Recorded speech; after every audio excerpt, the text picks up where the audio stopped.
রাস্তার ধারের মাটির ভাঁড়ের চা কিংবা শিল্পীর তুলির টানে নিজের ছবি তৈরি হতে দেখা।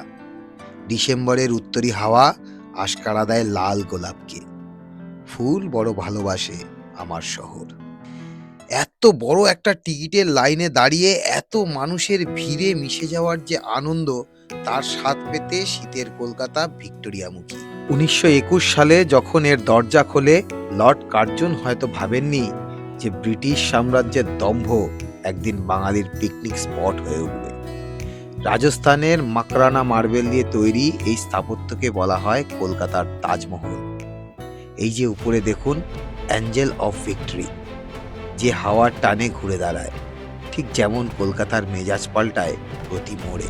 এর ভিতরের রয়্যাল গ্যালারি পৃথিবীর সবচেয়ে বড় অয়েল পেন্ট, আর এর মিউজিয়ামের প্রতি মানুষের ভালোবাসা। বাইরের সেই বিশাল লন আর ঐতিহ্যের গম্ভীরতা সেই 1921-এ নিয়ে গিয়ে ফেলে। সবটা এক ফ্রেমে ধরা পড়ে যখন আপনি এসে দাঁড়ান এই ধপধপে সাদা মার্বেল পাথরের প্রাসাদটার সামনে।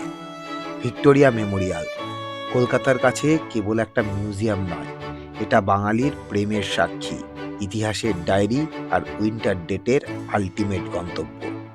রাজকীয় অভিজাত্য আর মধ্যবিত্ত বাঙালির আবেগের এরম মেলবন্ধন পৃথিবীর আর কোথাও পাবেন কি? হ্যালো কলকাতা।